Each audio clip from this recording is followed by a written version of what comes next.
There's this really persistent image of the tech founder, some lone genius sitting in an empty room, waiting for inspiration to strike. It's a myth.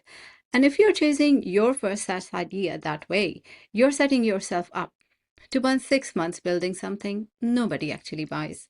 The number one reason startups fail isn't running out of cash, and it isn't fighting with a co founder. It's building something the market didn't want. 42%. It's the tallest bar on the chart by a long way. So, in the next few minutes, I want to walk you through where paying SaaS ideas actually come from, why the code part matters a lot less than you think these days, and how to get a stranger to prove your idea with their wallet before you write a single line. Let's start with the source that quietly produces most of the winners. The single richest place to find a SaaS idea isn't Twitter, and it isn't Product Hunt, and it isn't a whiteboard session on a Sunday afternoon. It's the thing you're already paid to do every day. And if you skip past this one, you're skipping past the 72% of successful founders who found their idea sitting right there in front of them at work. Here's the thing. When an employer is paying somebody a salary specifically to manage a manual, painful workflow, they've already put a price tag on that inefficiency. And that salary is basically a line item waiting for a piece of software to walk in and take over. Think about the daily operations of a mid-sized freight company. The dispatchers are constantly juggling driver availability, truck maintenance, delivery deadlines, the whole thing.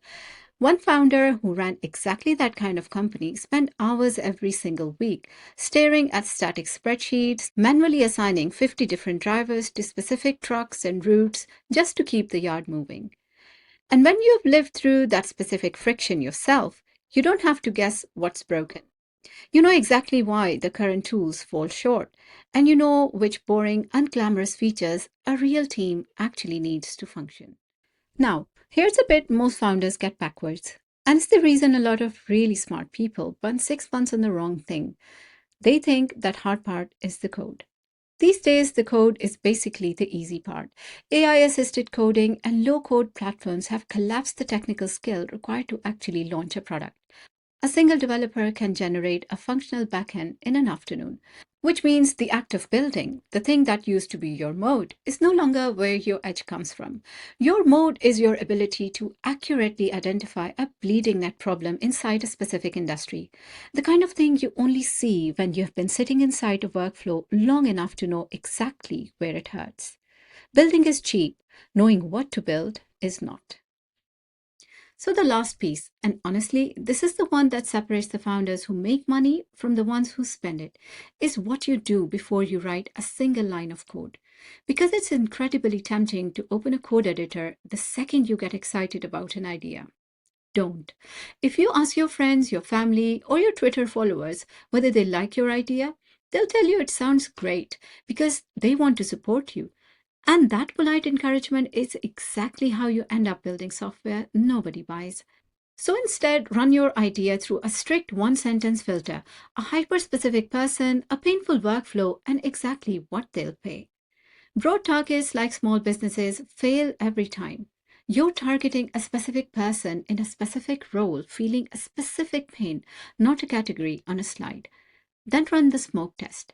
Build a basic landing page, run some cheap targeted ads at it, or send some cold outreach and ask a stranger to pre order the tool before it exists. This is the proof of wallet test because opening a wallet speaks about 100 times louder than clicking a survey. The secret to a successful SaaS isn't writing perfect code. It's proving that a specific group of people is desperate enough to pay for your solution before the software even exists. Look closely at the tools that you use every day. Hunt for the repetitive manual tasks, the abandoned workflows, the static spreadsheets that are silently draining hours out of your week. Your most valuable idea is probably sitting right in the middle of your daily professional frustrations. You just need the discipline to demand proof of payment before you attempt to solve it.